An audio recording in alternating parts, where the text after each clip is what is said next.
Hello, my name is Donald Mason. Welcome to my channel. If you are looking for a place to learn more about the Lydian chromatic concept of tonal organization, then you've come to the right place. Today I'm going to talk about something which George Russell said in his book. Music has its laws, and sometimes it could be confusing when we have to think about so many laws at a time.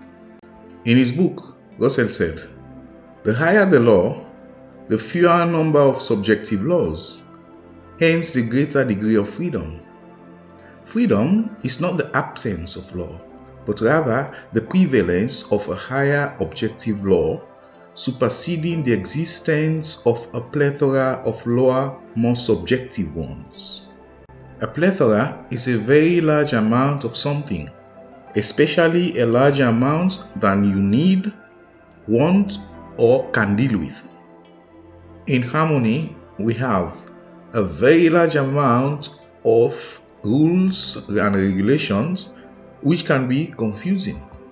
In another section in his book, Russell repeats the same thing.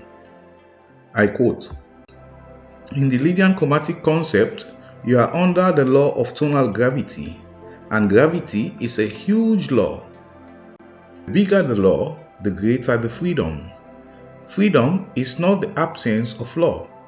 It is prevalence of a big law over a plethora of small laws. Lack of freedom is therefore the reverse, the prevalence of numerous smaller laws over a big one. The logical conclusion being that tonal gravity is perhaps one of the many derivative manifestations of cosmic gravity." And if you observe the title of Russell's book, it's called Lydian Chromatic Concept of Tonal Organization, the Art and Science of Tonal Gravity. He then goes on to illustrate his point using the F Lydian chromatic scale. When you've understood the concept in the key of F, you can transpose everything to the key of C. And once you understand it in the key of C, you will actually begin to feel the freedom. The higher the law, the greater the freedom. The Lydian scale operates at a higher level when compared to the major scale. The reason is that what we call the cycle of fifths, or the Pythagorean cycle, is actually made up of two Lydian scales, C Lydian and F sharp Lydian. It's not possible to do this with the major scale.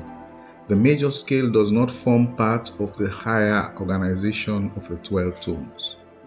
The major scale can be described as a tribal scale.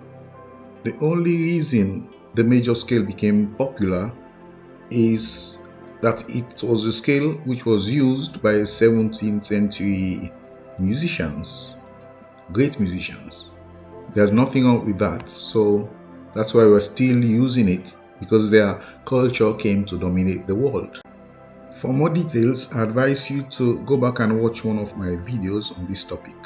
Since we are talking about following a higher law, that is the law of tonal gravity, I advise you to take a look at these two diagrams. When we join all the notes of the major scale, it gives us the diagram we are seeing on the left. And when we join all the notes of the Lydian scale, we get the diagram that you are seeing on the right. Which of these two scales is more balanced and stable? How does gravity affect the major scale? And how does gravity affect the Lydian scale? Thanks for watching. If you like my videos, then please give it a like, hit the subscribe button and notification button. See you in the next video.